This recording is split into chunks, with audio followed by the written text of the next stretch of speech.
Bonjour à tous. On est très heureux de vous accueillir pour ce nouveau webinaire aujourd'hui centré autour de la réassurance et de la titrisation de la réassurance. On va parler ILS, donc Insurance Linked Securities, beaucoup, avec trois groupes de speakers. Les premiers en provenance de CCR. Pour CCR représenté, nous avons Mathieu Alme, qui est directeur de la stratégie et des rétrocessions chez CCR, donc qui est spécialiste des ILS. Mathieu va nous parler des ILS, comment fonctionne ce type d'instrument, va nous parler du marché et va nous parler bien sûr de la façon dont CCR agit sur ces marchés. Nous devions avoir avec nous Vincent Gros, qui vous prie de l'excuser, il a eu un empêchement de dernière minute, mais Mathieu est là et connaît toute la présentation par cœur, donc il n'y a aucun souci avec ça.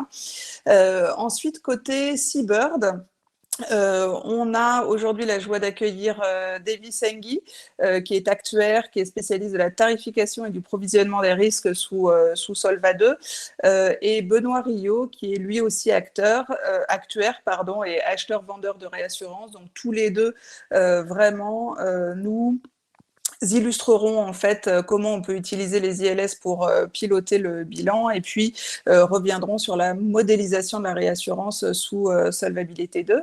Et puis enfin, côté Schroders, nous avons Guillaume Courtet, qui est gérant ILS, et Zeba Ahmad, qui est Investment Director spécialisé également sur les ILS, qui nous parleront de cette titrisation réassurance côté gestion d'actifs, vraiment notamment son apport en termes de décorrélation par rapport aux autres classes d'actifs, et puis comment c'est un outil aussi de diversification de l'actif passif, en faisant un point naturellement sur le marché. Donc, on va commencer tout de suite. Peut-être juste une ou deux remarques en préambule. À la fin du webinaire, vous verrez, on mettra en ligne des petits questionnaires. Alors, non pas de satisfaction comme les fois précédentes, mais un questionnaire qui vous permettra de recevoir des publications sur le sujet directement chez vous par la poste. Enfin, chez vous, à l'adresse que vous renseignerez, en tout cas par la poste. Et puis, n'hésitez pas, comme d'habitude aussi, vous avez sur la droite de votre écran un chat, donc n'hésitez pas à poser vos questions. On prendra évidemment toutes les questions à la fin sous forme de Q&A.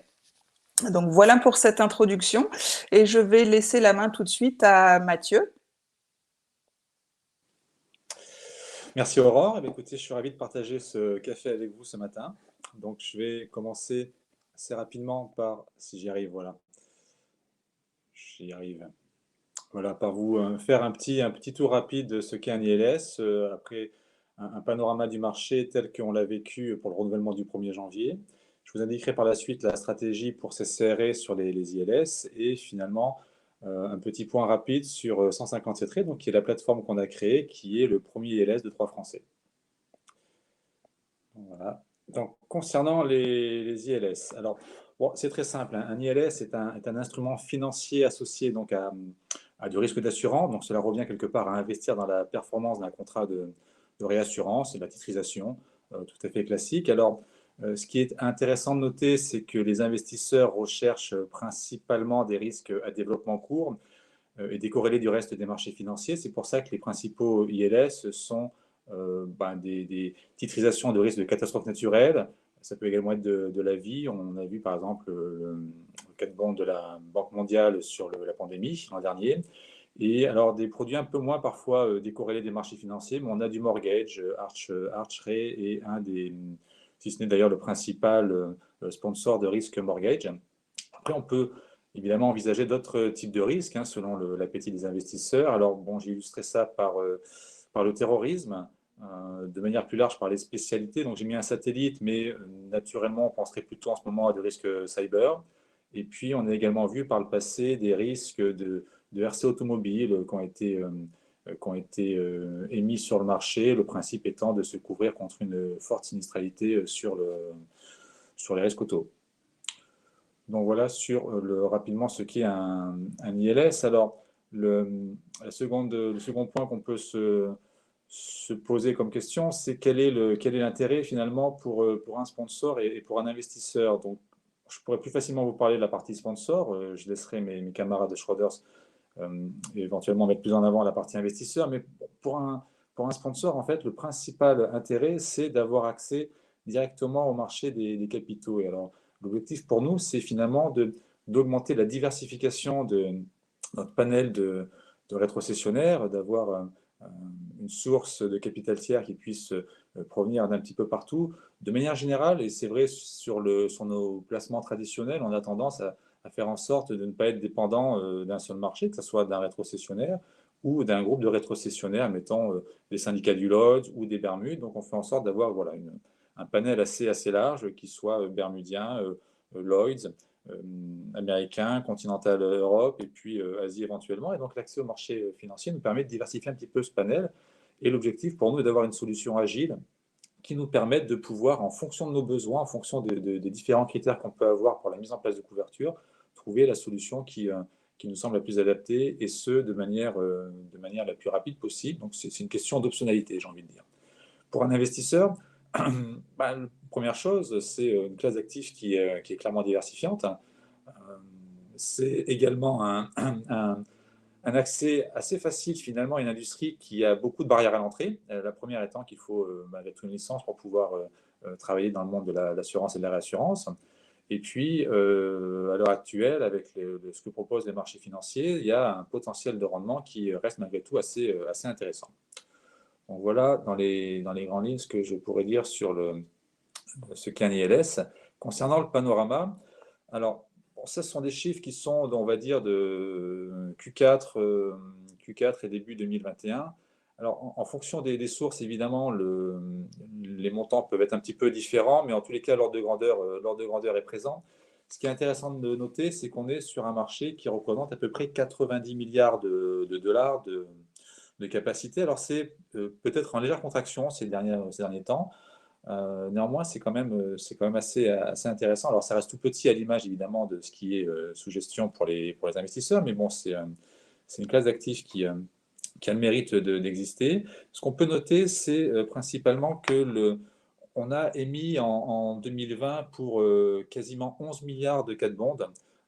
C'est énorme, c'est un record d'émission. Et ce qu'on peut mettre en avant, c'est le fait que finalement, il y a eu beaucoup d'émissions sur le dernier trimestre 2020. Il y a eu un peu plus de 4 milliards, ce qui est un record, je crois. Pour rappel, en 2019, à la même période, on avait au Q4 2019 donc environ un peu plus de 2 milliards d'émissions. Alors, on peut l'illustrer de deux façons. Peut-être la première, c'est de mettre en avant certainement un changement de stratégie de la part des fonds ILS sur le renouvellement du 1er janvier 2021, et qui s'est clairement matérialisé et cristallisé sur le Q4 2020. Je reviendrai un petit peu plus tard tout à l'heure. Et du coup, bah, on note aussi un ajustement de la part des cédants, des sponsors, qui sont donc des assureurs, mais également des réassureurs, puisque, comme indiqué à côté, 40% finalement de ces émissions concernent des cat bonds sur la rétrocession, donc la réassurance des réassureurs. Sinon, peut-être deux autres points qu'on peut mettre en avant, c'est, comme indiqué, 42% des cat bonds donc, qui couvrent les ouragans US, ce qui veut dire que, comme on le voit en dessous, 6% uniquement 6%, j'ai envie de dire, couvrent la tempête Europe. Et ce qui est plutôt un bon signe pour les sponsors qui ont ce type de risque de pointe, c'est que finalement, pour les fonds ILS, c'est un excellent on va dire, risque diversifiant. Et donc, du coup, il y a certainement des choses à faire pour les émetteurs qui ont beaucoup de catastrophes tempête Europe dans leur portefeuille. Peut-être allez, un avant-dernier point qui est que finalement, on constate qu'il y a un peu plus de la moitié des cat bonds qui sont sur base aggregate. Alors, ça peut paraître un petit peu contre-intuitif quand on voit ce qui s'est passé sur le marché traditionnel. Pour rappel, sur le marché traditionnel, je ne sais pas comment vous l'avez vécu de votre côté, mais on a clairement constaté un durcissement des conditions sur la rétrocession et également sur la réassurance, mais particulièrement sur la rétrocession. Et il a été très très difficile de pouvoir acheter des couvertures en aggregate ou en tout état de cause avec une réelle hausse des prix. Et du coup, donc, c'est un peu contre-intuitif de voir que plus de la moitié des cat bonds ont été émis sous cette base-là. Mais ça démontre aussi une chose, c'est qu'en fonction du risque sous-jacent, qui peut être plus ou moins diversifiant pour les investisseurs, eh ben, il y a malgré tout un réel intérêt. Et dernier point que je vais mettre en avant malgré tout, j'ai oublié de le citer, c'est le fait qu'on note une réduction assez importante de l'ordre de 15% de la capacité sur les couvertures en excess aggregate, pardon, je vais y arriver, en excess collatéralisé. Donc voilà, je vais revenir dessus un petit peu plus tard.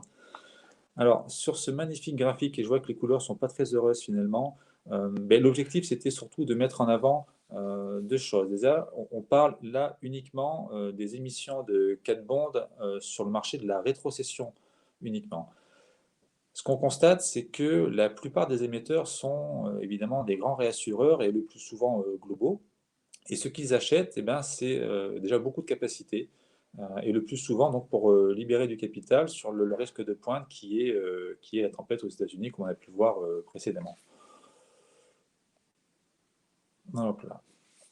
Alors, une fois de plus, je crois que le choix des couleurs est assez malheureux, mais donc ça, c'est un graphique qui provient de chez E.ON, si je ne dis pas de bêtises. Alors, il s'arrête on va dire, au 30 septembre 2020, mais bon, voilà, la tendance, on pourra en parler sur le Q4 comme on l'a déjà fait.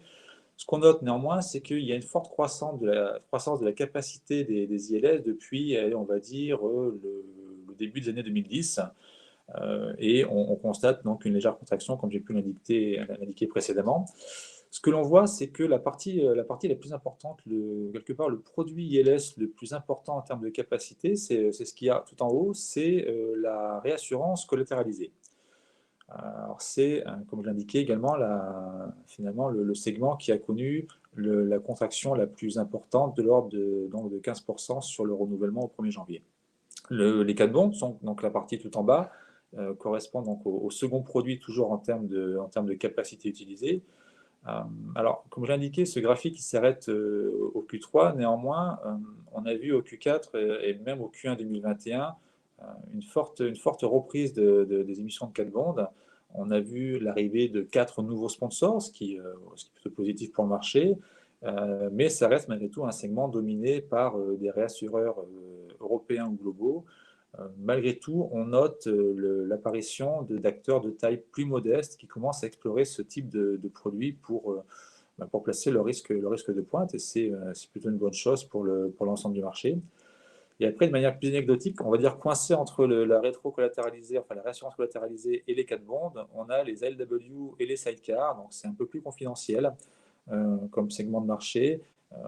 Alors les LW, j'y reviendrai par la suite, sont malgré tout un produit qui redevient à la mode, et les sidecars, on ne voit pas donc le Q4, mais je pense que sur le Q4, la contraction a dû se confirmer pour des raisons que je vais évoquer éventuellement tout de suite. Tiens.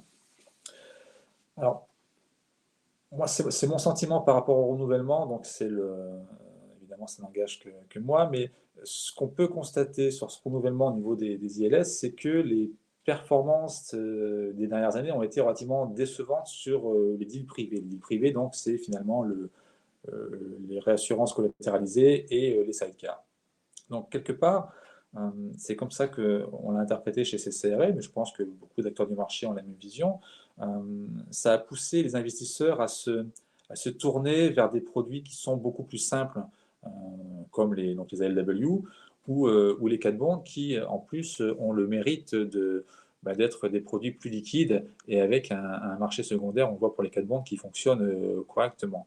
Donc ça, c'est clairement un mouvement qui a été très marqué au second semestre, et in fine, ça a été au bénéfice des émetteurs. On l'a vu, on l'a clairement vu, nous, quand on a commencé à sortir sur le marché pour acheter notre rétrocession, donc relativement tôt cette année, début octobre, les conditions étaient, enfin, on était assez inquiets sur les coûts finaux de notre rétro, et finalement, les choses se sont un petit peu décantées, j'ai envie de dire, fin novembre, début décembre, puisque déjà beaucoup d'acteurs qui ont vu les prix de la rétrocession commencer à augmenter se sont tournés un petit peu plus vers les ILS et principalement vers les 4 bonds pour évacuer leur risque de pointe.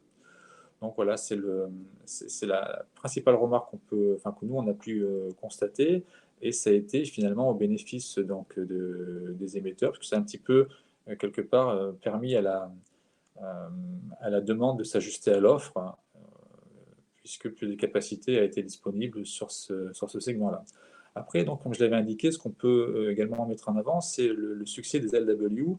Alors bon, ça fait longtemps que ces produits-là existent, ça reste malgré tout des produits assez confidentiels en termes de volume, mais on a pu voir en 2020 des prix qui ont grimpé, la demande étant, parfois supérieure à l'offre, donc c'est plutôt intéressant. Après, en termes de capacité, on ne peut pas vraiment dire que ça s'est vraiment matérialisé par une hausse importante, parce qu'une fois de plus, les 4 bandes sont certainement les produits les plus efficaces pour se couvrir contre on va dire, les queues de distribution et surtout quand on a tendance à vouloir acheter beaucoup de capacité. Dernier point après que je mettrai en avant sur ce slide, hein, donc j'ai pas tout repris parce que je ne vais pas faire une lecture précise de ce qui est indiqué, mais bon, il y a un point qui me semble tout à fait intéressant sur le marché, c'est que ça reste donc un marché qui est toujours attractif, comme le démontrent les nombreuses levées de fonds qui ont eu lieu donc, au courant 2020 et beaucoup dans le second semestre 2020. Il y a eu beaucoup de levées de capitaux. Alors c'est vrai sur le marché des ILS, mais ça a été vrai également de manière générale sur la réassurance. Il y a beaucoup de nouveaux acteurs qui sont apparus. Et ce que je trouve moi remarquable, ça a été la discipline de certains fonds ILS qui finalement ont rendu une partie de l'argent qu'ils ont levé, partant du principe qu'ils n'avaient pas été enfin, qu'ils n'étaient pas dans la capacité de pouvoir déployer ces fonds de manière adéquate, en tous les cas dans la façon dont ils l'avaient vendu à leurs clients, à leurs investisseurs. Et moi, je trouve que c'est assez remarquable. Ça démontre donc une certaine discipline dans la souscription des fonds ILS et c'est plutôt positif pour l'ensemble du marché. Donc voilà, ça c'était un petit point sur le panorama tel que nous l'avons vécu et interprété chez CCRE.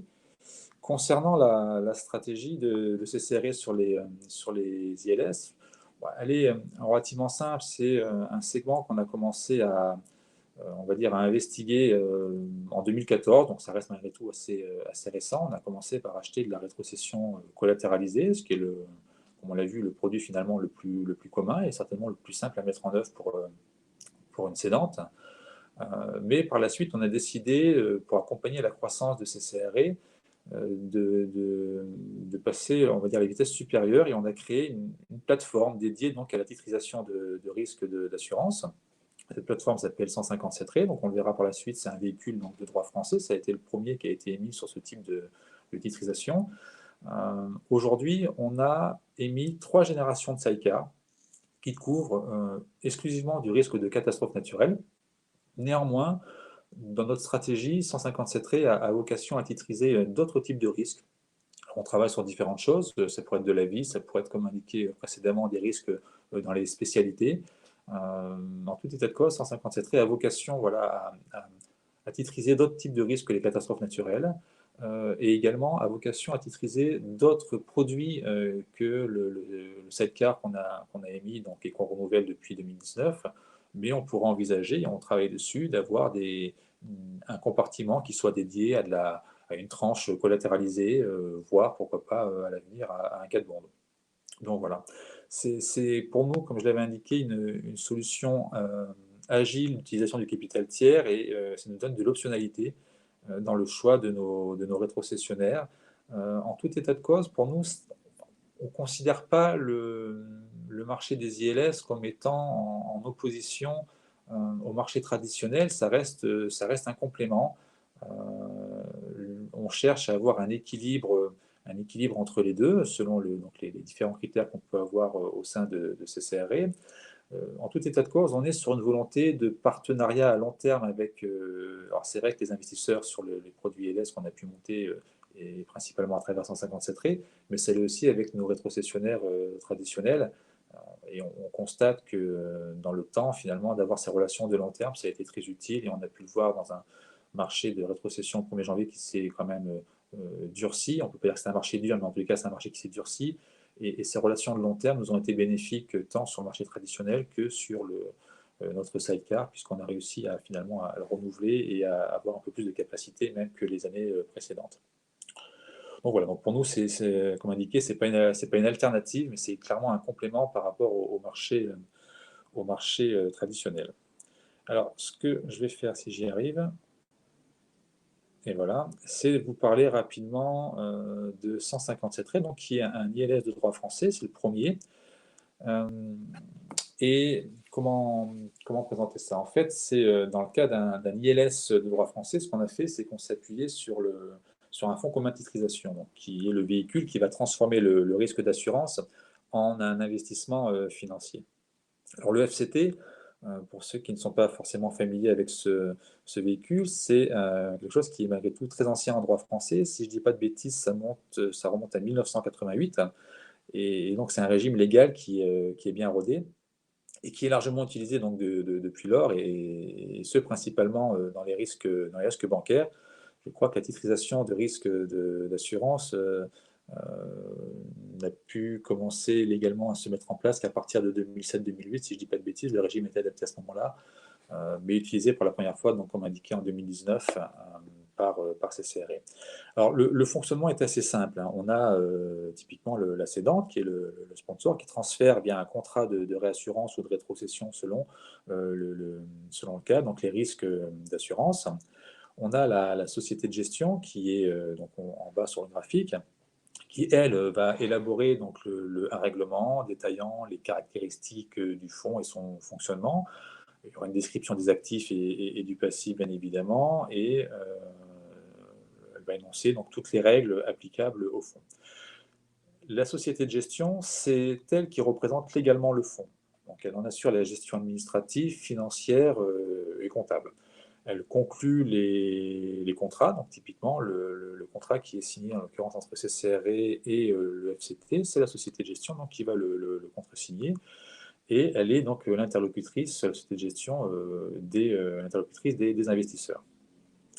On retrouve également un dépositaire. Donc le dépositaire, lui, assure quelque part la conservation des actifs du fonds et il a aussi vocation à contrôler a posteriori la régularité des décisions ainsi qu'à suivre les différents flux qui interviennent donc dans ce montage.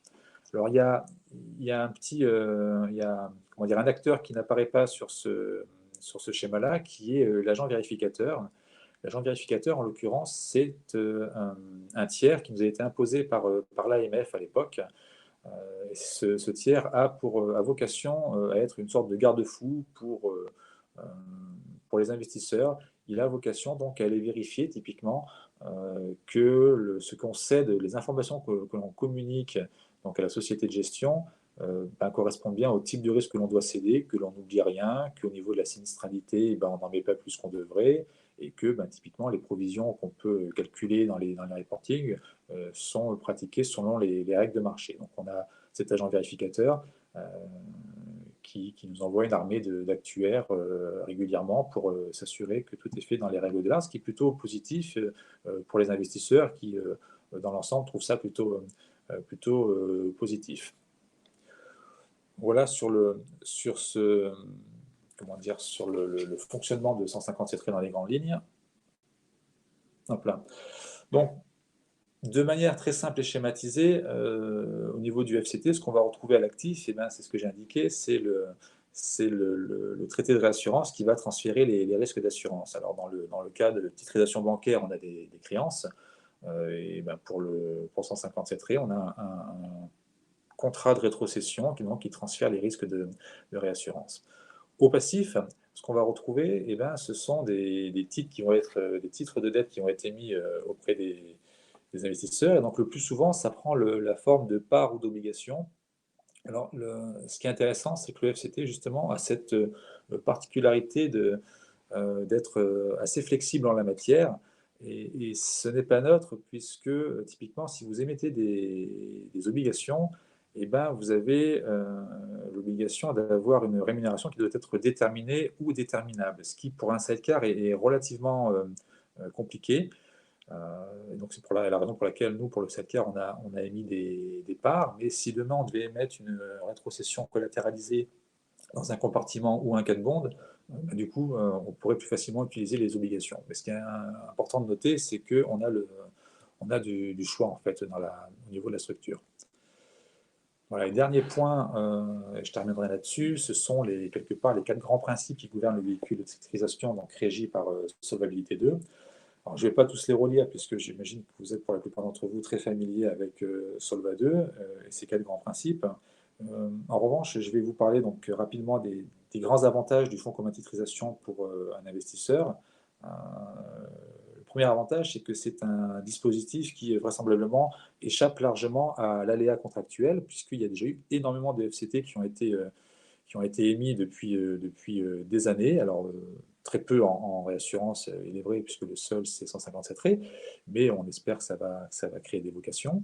Après, c'est un véhicule qui est agréé par la CPR, donc ce qui est clairement très positif, que la CPR étant quand même une autorité de contrôle très reconnue. Après, un troisième point, ça serait de mettre en avant le fait que le FCT étant un patrimoine d'affectation, il n'est pas soumis à la faillite. Alors, du coup, c'est intéressant parce que les investisseurs ont la garantie que le FCT ne peut pas être défaillant, en tout cas sur le plan de la faillite. Donc voilà, c'est clairement un côté positif. Et par la suite, donc, il est également inutile d'octroyer de la sûreté au profit des investisseurs, puisque les actifs sont déjà protégés du fait même de la nature du FCT. Et ça, voilà, c'est un peu différent par rapport au SPV qu'on peut retrouver par ailleurs dans le monde anglo-saxon.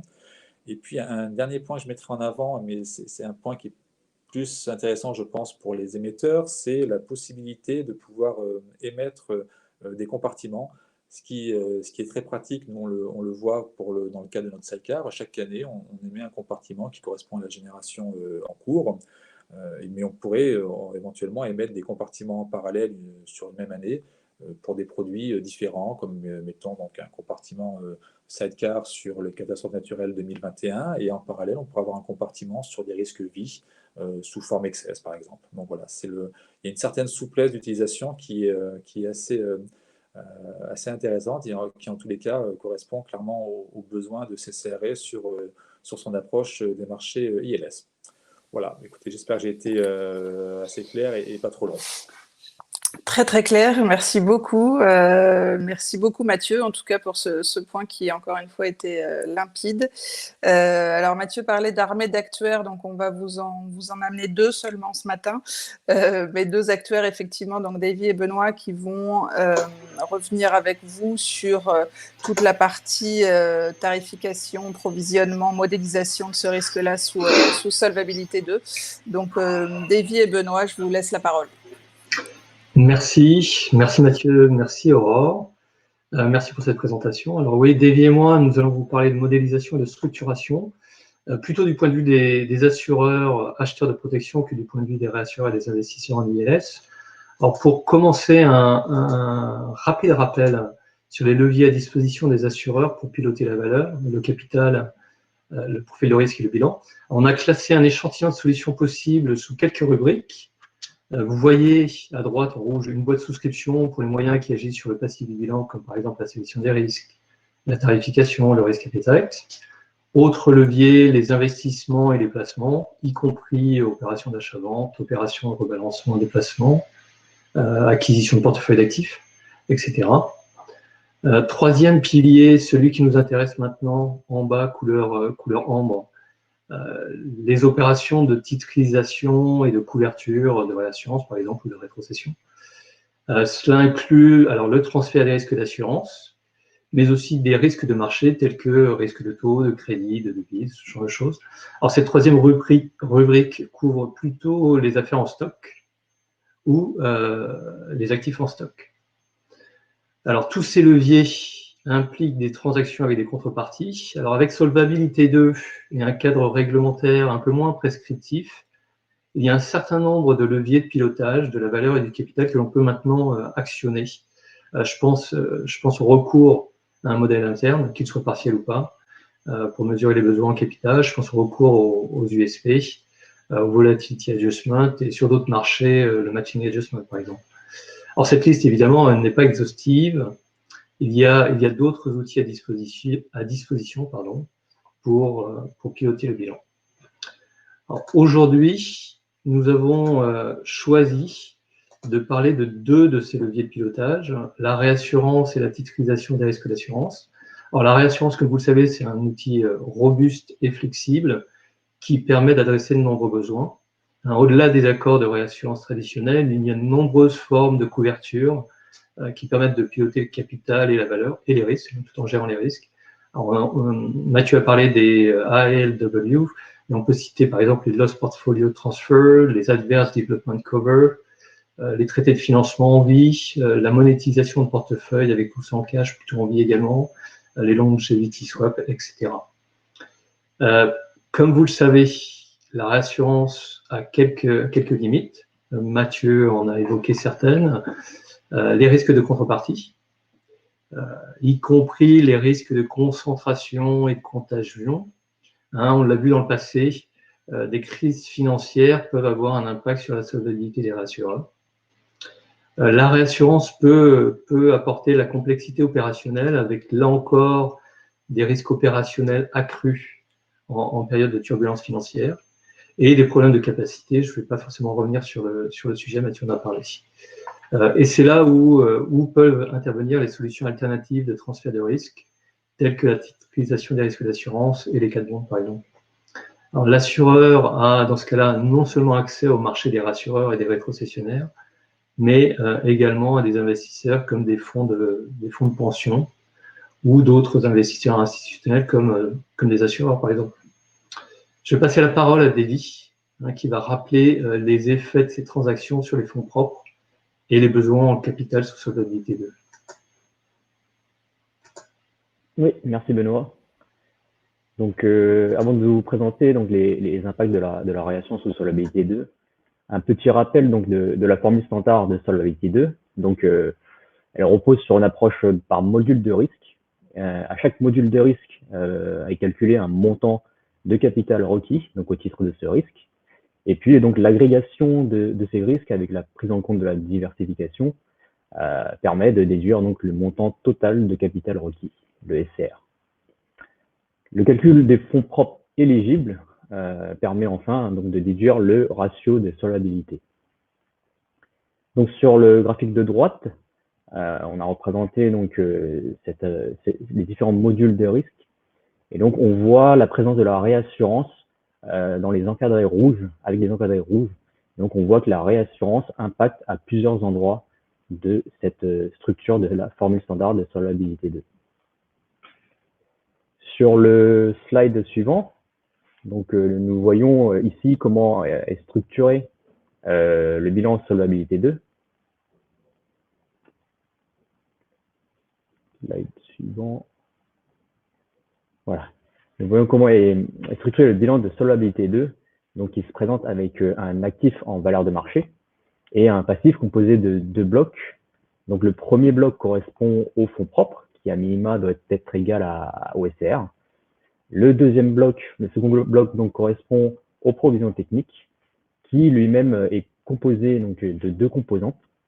La première composante, donc le best estimate, donc qui correspond à la valeur actuelle des flux de trésorerie futurs nécessaires pour régler les engagements d'assureurs. Et la deuxième composante, la risk margin, qui correspond au montant dont un tiers aurait besoin pour prendre en charge donc, et soutenir les obligations d'assurance. En présence de réassurance, donc nous voyons apparaître côté actif des créances de réassurance et côté passif, donc une modification de la valeur de la risk margin qui est calculée, elle, en vision nette de réassurance.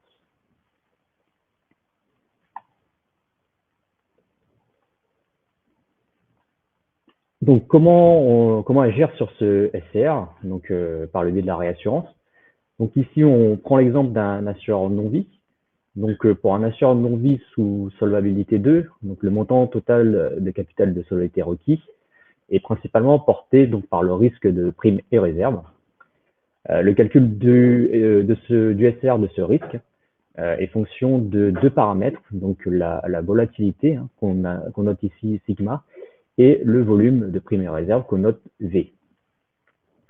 Donc, sans avoir recours à un modèle interne, on peut agir sur la volatilité par le biais de la mise en place des paramètres USP. Donc, potentiellement, cela implique potentiellement donc, une diminution de cette volatilité par la prise en compte donc, des données propres à l'assureur. Et le deuxième paramètre, donc le paramètre de volume, c'est celui qui va être impacté par la réassurance. Et donc, c'est donc ici que va agir la réassurance. Donc, agir sur ces deux paramètres, par la mise en place d'un côté des paramètres USP et combiné à une réassurance rétrospective de l'autre, pourra diminuer significativement le montant du SCR prime et réserve et donc du SCR total de l'assureur non-vie. Un cas pratique donc d'application d'une réassurance rétrospective de type loss portfolio transfert, combiné donc avec la mise en place des paramètres USP pour un portefeuille auto, vous est présenté donc dans le support qui vous sera communiqué post-webinar. Je repasse la main à Benoît donc, pour présenter l'impact de la réassurance sur le bilan de Solvabilité 2. Davy, merci pour ces exemples. Alors on a parlé de théorie jusqu'à maintenant, c'est un peu aride. Vous avez vu sur l'un des slides que la réassurance a un impact non seulement sur le SCR, mais également sur la risk margin et du coup sur les fonds propres. Ce qui veut dire que dans le cas du ratio de solvabilité, on peut avoir un double effet, un effet sur le numérateur, le SCR, et un effet sur les own funds, ce qui fait que ça peut booster ces ratios de solvabilité. Alors, beaucoup de théories, un peu de pratique, un peu de concret. Sur ce slide, on a schématisé les différentes phases d'analyse, de structuration, de placement de la réassurance. Ça vaut également pour la titrisation, ça vaut pour la couverture de risques financiers. Évidemment, le process est beaucoup plus long avec de la titrisation qu'avec de la réassurance traditionnelle. Et évidemment, ce process est beaucoup plus rapide une fois rodé. J'ai parlé un peu de réassurance structurée. Au Royaume-Uni, par exemple, certaines cédantes ne mettent maintenant que quelques semaines pour contracter un swap de longévité, alors qu'il y a une dizaine d'années, il fallait 6 mois, voire plus. 2 ou 3 points que je voudrais juste rappeler. S'agissant des critères de décision, la boîte en bleu à gauche, on a parlé de solvabilité 2 jusqu'à maintenant, mais il peut y avoir d'autres indicateurs financiers, comptables et fiscaux à examiner. La réassurance a évidemment des impacts sur les comptes de résultats, sur les cash flows, sur la valeur d'une manière générale. On parlera d'IFRS tout à l'heure, d'IFRS 17 tout à l'heure. Bref, pas seulement des actuaires et des risques managers, mais également d'autres experts impliqués dans ces travaux. Deuxième point que je voulais rappeler, il y a des aspects opérationnels, de process, de ressources humaines, d'expertise, de systèmes d'information à prendre en compte. Et troisième point, le process de modélisation est finalement assez similaire pour une couverture de réassurance, un swap de taux, un swap option ou un autre instrument de hedging de crédit, par exemple. Nous avons d'ailleurs des consultants chez nous qui interviennent chez des clients sur ces problématiques, indifféremment qu'il s'agisse de couverture de réassurance ou de couverture de taux ou de crédit.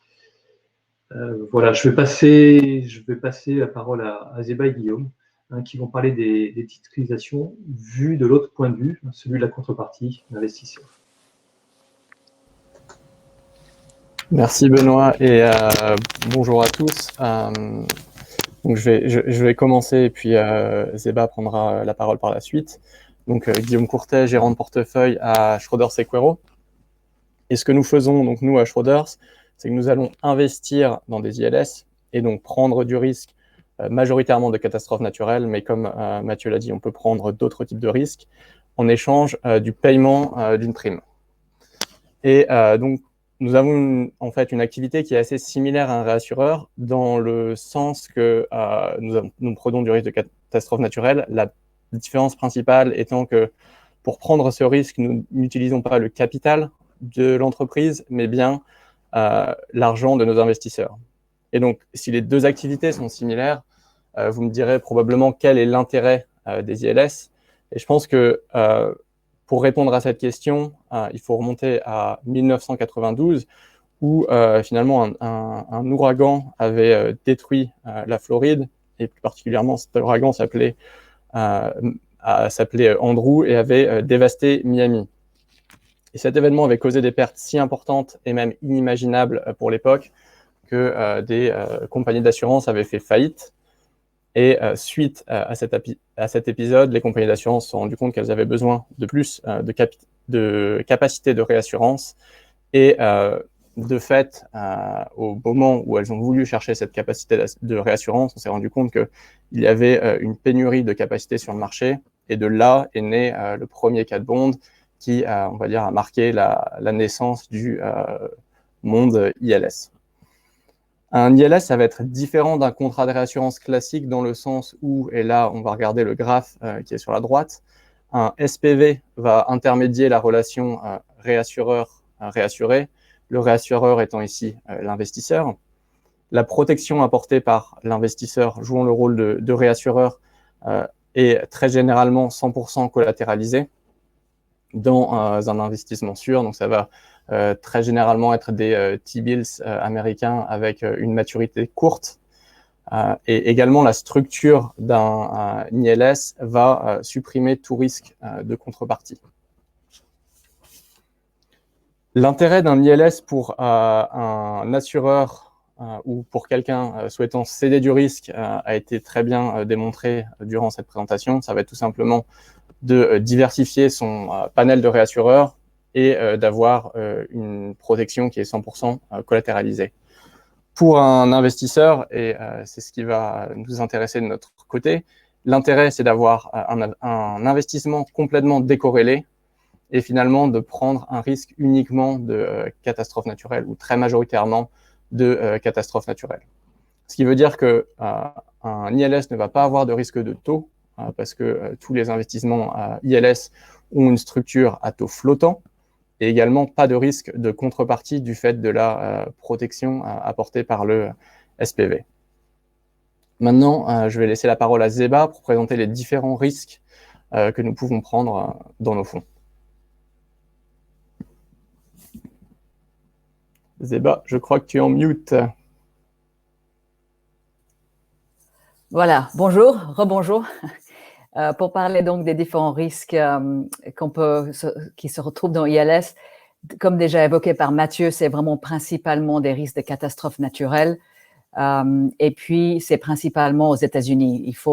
C'est aux États-Unis, en effet, où il y a la menace de péril avec une accumulation de population, une accumulation de patrimoine et de richesses sur la côte est, dans le golfe de Mexique, mais aussi en Californie. Et c'est donc les risques d'ouragans atlantiques et les risques de tremblements de terre en Californie qui sont les plus grands risques de ce marché de réassurance, de transfert de risques vers les ILS. Les autres risques qui sont prédominants, enfin de loin derrière, donc ça c'est la partie US, c'est à peu près 70% de tous les risques en ILS. Ensuite, vous avez aussi des risques de tremblements de terre et de typhons au Japon, également des tremblements de terre en Nouvelle-Zélande, des cyclones en Australie, et puis enfin une petite partie, à peu près 10%, comme évoqué précédemment, qui se retrouve en Europe et qui comprend aussi des tremblements de terre en Turquie et puis des tempêtes d'hiver, comme on en a vu en Europe. Donc, en cours, je dirais que pour des sociétés d'assurance européennes ou sociétés françaises, il y a des possibilités, une très bonne possibilité de diversification par rapport aux périls existants. Je te repasse la parole, Guillaume. Ah non, c'est moi. Encore. Donc, par rapport au marché financier, un très bon diversificateur. Au milieu, vous voyez le trait rouge, le gros trait rouge. Ça, c'est l'indice des cat bonds Swiss Re depuis son lancement, qui est en 2002, par rapport à d'autres classes d'actifs. Vous avez donc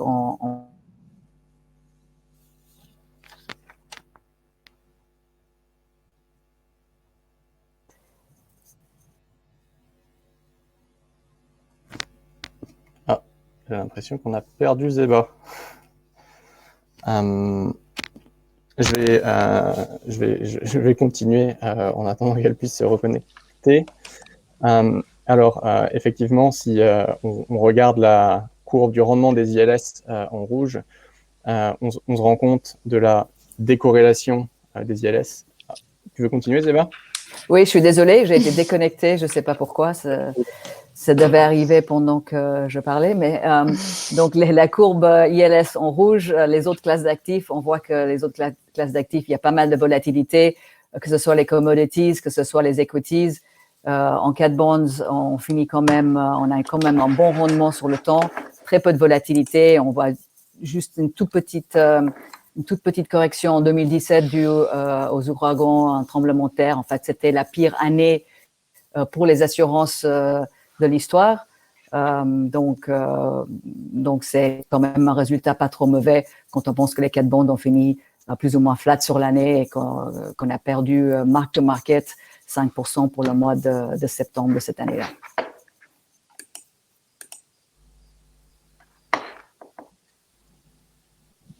Je vais revenir brièvement sur l'univers des ILS dont on a déjà parlé. Et en fait, on parle très souvent du marché des cat bonds. Et donc, ça va être la partie du marché, je dirais, la plus standardisée et la plus régulée. Les cat bonds vont être structurés comme des obligations à taux flottant. Leur maturité va généralement être entre 3 et 5 ans.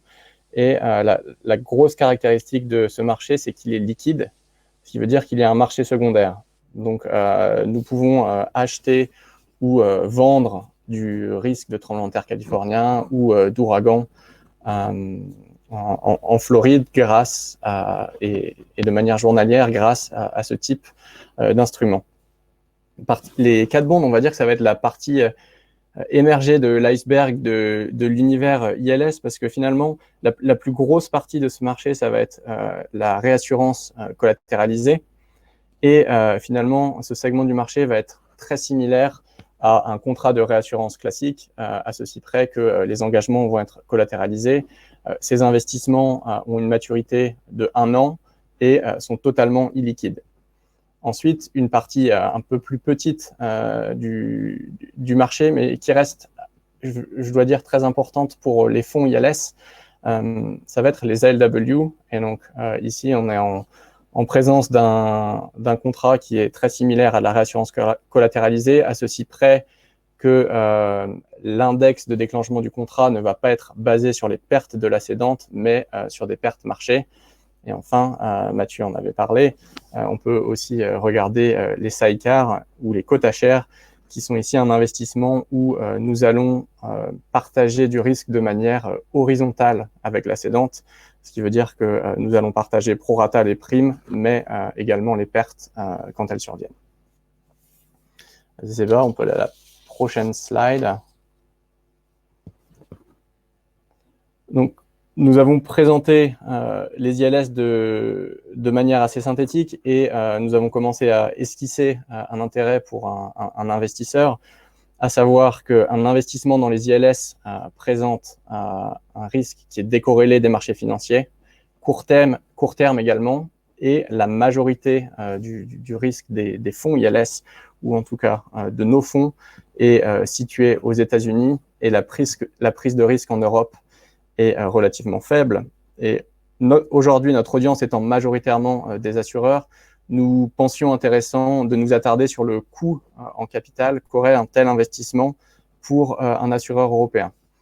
Et de par ce que nous avons dit, on peut déjà commencer à se dire que le coût en capital d'un tel investissement devrait être relativement faible du fait de la nature de l'investissement avec du risque majoritairement situé aux États-Unis. Pour répondre à cette question, nous avons effectué une étude solvabilité 2 sur un de nos fonds et en suivant les recommandations de l'EIOPA, à savoir respecter, on va dire, une guideline de look-through. Et donc, en faisant ça, nous avons considéré un risque de prime et de réserve et également un risque de catastrophe naturelle.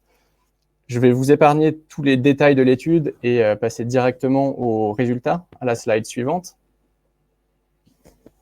Ce qu'on voit sur ce graphique, ça va être le coût en capital de différents investissements et également le rendement apporté par ces investissements.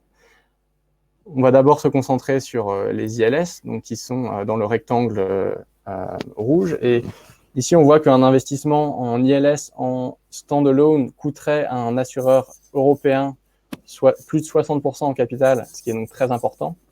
En revanche, si on regarde le coût en capital d'un tel investissement au sein du bilan d'un assureur européen, ce coût descend à 10%. Donc, une réduction très importante. Et ceci est à mettre en relation avec un rendement de 6% sur certaines de nos stratégies. On peut également proposer des rendements un peu plus importants. Et donc, une fois qu'on a ces deux données, je pense que l'étape suivante, c'est de comparer le ratio rendement sur coût en capital des ILS avec d'autres classes d'actifs, et plus particulièrement dans le secteur des investissements alternatifs. Et en faisant cet exercice, on se rend compte que les ILS, finalement, présentent un intérêt très important pour un assureur européen, puisque ce ratio, justement, rendement sur coût en capital, est un des meilleurs parmi les investissements alternatifs dans lesquels on a considéré infra equity, public equity, private equity. Donc, le message qu'on avait envie de passer aujourd'hui, c'était de dire que les ILS pour un assureur européen sont très intéressants. Je vais maintenant laisser Zeba parler des différentes stratégies que nous pouvons proposer à Schroders. Oui, voilà, merci Guillaume. Les différentes stratégies, on a organisé en fait notre offre de fonds pour refléter les besoins des clients. Tout à gauche, vous avez des fonds qu'on a qui sont uniquement sur les cat bonds, donc uniquement la partie traitée. Et ici, comme ce sont des titres qu'on peut traiter qui sont liquides, on a des entrées et des sorties de 2 à 3 fois par mois. Ça, c'est les fonds cat bonds. On en a un qui est... Et là, les investisseurs, je dirais, c'est un mélange entre institutionnels, il y a aussi des sociétés d'assurance, il y a aussi des plateformes bancaires. Au milieu, en bleu, vous avez les stratégies qu'on appelle plus larges. On a le plus ancien, c'est le Schroder All ILS Fund. Et ça comprend en fait tous les ILS qu'on peut faire. Alors, ça ne comprend pas tous les périls, parce qu'il y a des périls dans lesquels on ne veut pas investir. Mathieu l'a évoqué tout à l'heure, il y a des périls qui sont corrélés au marché et d'autres qui ne le sont pas. Notre offre se veut décorrélée du marché et donc on se limite à certains périls, mais tout ce qu'on fait, on peut le mettre dans ce fonds. Donc, il y a des cat bonds, il y a des contrats privés, mais il y a également une portion qui est investie dans les ILS de vie. À gauche de ça, vous avez le Core ILS, le SIF Core ILS, ça exclut la partie vie, donc on fait aussi bien les privés et les bonds, mais pas la vie, parce qu'on avait réalisé qu'un certain nombre de nos clients, et en particulier des sociétés d'assurance vie, voulaient accéder au ILS sans rajouter en fait des risques de vie. Voilà, donc ensuite tout à droite, vous avez un fonds qui est une stratégie qui est totalement dédiée aux ILSV, qui sont généralement de duration beaucoup plus longue et où il faut un véhicule spécial avec maturité beaucoup plus longue. Voilà, avec ça, je repasse la parole à Guillaume pour parler justement de ce fonds Core ILS qui n'a pas d'assurance vie. Merci, c'est l'occasion d'être un peu plus concret sur ce qu'on peut faire. Et on a choisi de vous présenter donc, ce fonds SIFCORE, qui est finalement une stratégie qui a l'opportunité d'investir dans tout le spectre des ILS non-vie. Donc en cat bond, réassurance collatéralisée, LW et sidecar. C'est une stratégie qui est intéressante parce que finalement son opportunité ou son univers d'investissement est important, ce qui permet une meilleure capacité de sélection, avoir accès également à un grand nombre d'opportunités et avoir un peu plus de diversification qu'une stratégie pure cat bond. Avec cette stratégie, on peut investir donc dans des instruments liquides, les cat bonds, et par ailleurs des investissements illiquides. Et donc, en fonction des conditions de marché, nous pouvons également changer l'allocation. Ça va être un fonds qui est assez agile de par la nature des investissements qui sont court terme. Donc, comme je vous le disais, la réassurance collatéralisée sont des investissements de maturité 1 an et les cat bonds sont liquides. Et donc, cette structure du marché fait que nous pouvons repositionner le portefeuille et Et enfin, un dernier point, je pense, auquel nous faisons très attention, c'est justement gérer tous ces risques extrêmes avec une attention particulière à notre queue de distribution. Et donc, nous avons une modélisation assez poussée du portefeuille et également, nous effectuons des optimisations avec nos outils propriétaires de sorte à diminuer ce risque de queue de distribution. En passant à la slide suivante, et pour finalement revenir sur le renouvellement à fin 2020 dont nous parlions au début de la présentation, la stratégie Civcore a pu profiter des bonnes conditions de marché observées lors des derniers renouvellements, et si bonne que la stratégie présente une prime de risque la plus élevée depuis la création du fonds en 2017. Et quand je vous disais que la stratégie était agile, à fin décembre 2020, nous avions environ 50% du portefeuille qui renouvelait, ce qui veut dire que nous avions 50% de nos transactions qui arrivaient à maturité et que nous devions renégocier ou réallouer. Et au sein de ces renouvellements, et Mathieu mentionnait que les conditions en rétrocession étaient de plus en plus dures, nous avons de notre côté réussi à avoir une augmentation de 15% de nos primes sur les protections de rétrocession que nous offrons au marché. En réassurance, c'était également très bon, un peu moins bien que la réassurance. Donc, nous avons réussi à avoir 10% d'augmentation des primes. Et actuellement, le portefeuille présente un rendement de 11% qui sera réalisé en l'absence de catastrophes naturelles majeures sur le marché en 2021. Pour revenir à l'état du marché et comment nous avons positionné le portefeuille en janvier 2020, effectivement, Mathieu mentionnait que les 4 bonds avaient connu un intérêt assez fort de la part des investisseurs en Q4 2020. C'est quelque chose que nous avons vu à Schroders, donc nous avons observé de l'intérêt de la part de nos investisseurs. La conséquence directe de ça, et je vous invite à regarder le graphique sur la droite, c'est que la prime de risque sur les 4 bonds durant l'année 2021, en tout cas à la fin de l'année 2021, a un peu diminué du fait de finalement cette capacité arrivant sur le marché. Et donc, on comprend très bien l'intérêt pour un acteur tel que la CCR d'aller vers un placement 4 bonds au vu des conditions de marché.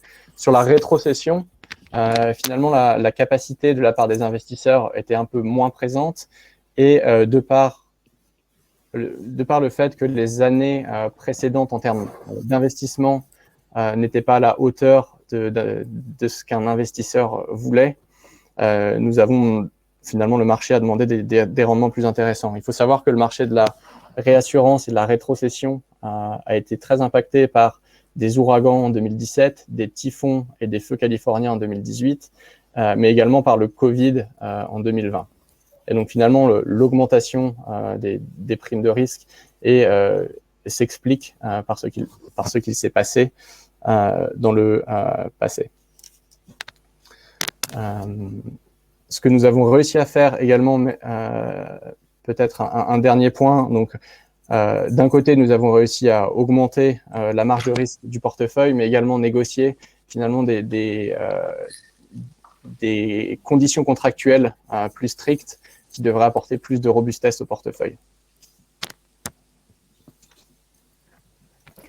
Voilà ce qui nous mène à la conclusion. Vous avez donc les ILS qui permettent simplement de transférer les risques sur les marchés des capitaux. Vous avez l'exigence en capital sous Solvency 2 qui témoigne de la nature diversifiante des ILS. C'est un moment opportun et puis on a réussi, donc comme Guillaume l'a montré, à vraiment capter cette opportunité dans nos fonds et en particulier dans les Civcore ILS. Et puis, voilà, je pense que c'est les points principaux et je pense qu'on arrive juste dans les temps. Voilà. C'est parfait. Merci beaucoup. Vous êtes parfaits tous les deux. Oui, je vais reprendre la main quelques petites minutes pour vous rappeler que vous pouvez poser des questions dans le chat qui est juste sur la droite de votre écran. Donc, j'en ai noté 2. Et avant d'adresser ces questions, vous rappelez que Alice a posté aussi un Microsoft Forms sur lequel vous pouvez vous inscrire, encore une fois, pour recevoir différents éléments de documentation qui vous seront envoyés directement par la poste. Je pense que ça peut être intéressant pour chacun d'entre vous. Donc, n'hésitez pas à laisser vos coordonnées. J'ai noté 2 questions. Alors, une a déjà été répondue dans le chat sur la réglementation européenne pour les ILS. L'article correspondant a été noté.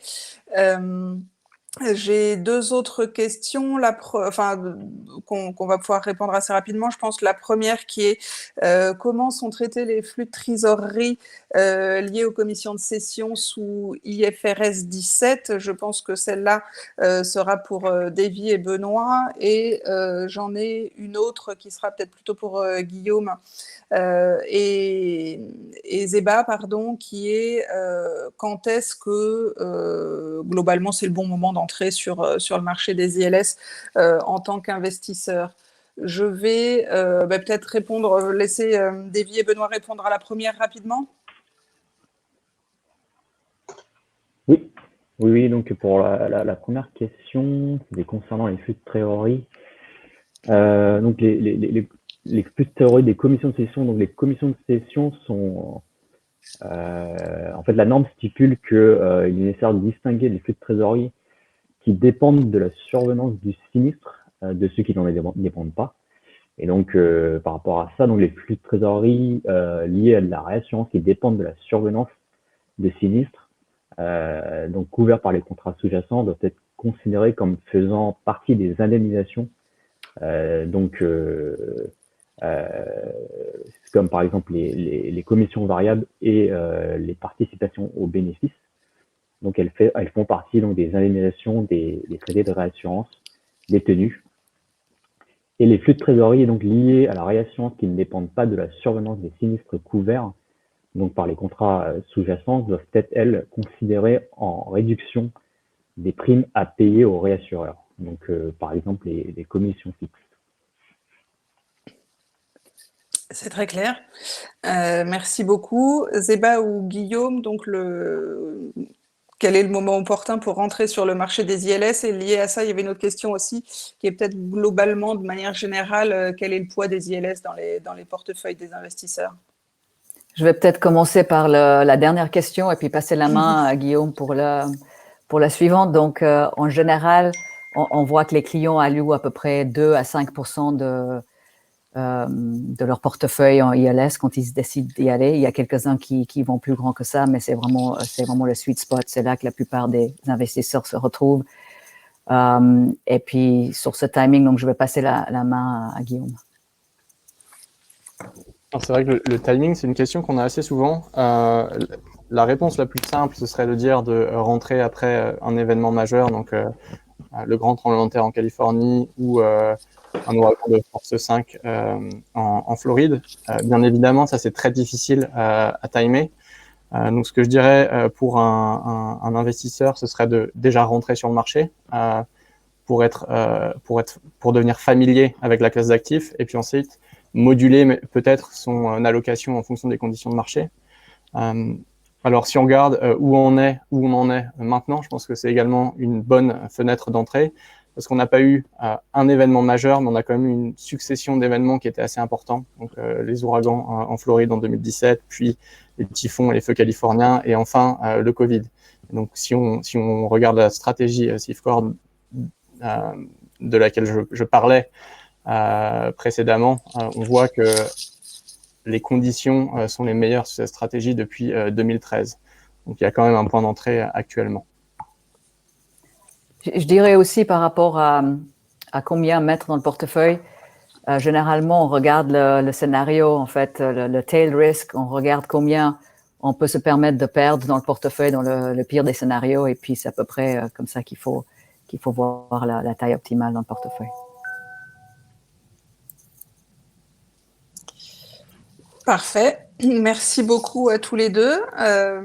Écoutez, je pense qu'on a fait on a fait le tour des questions. N'hésitez pas, si vous avez des questions après coup, à revenir vers chacun d'entre nous, côté Seabird, Schroders.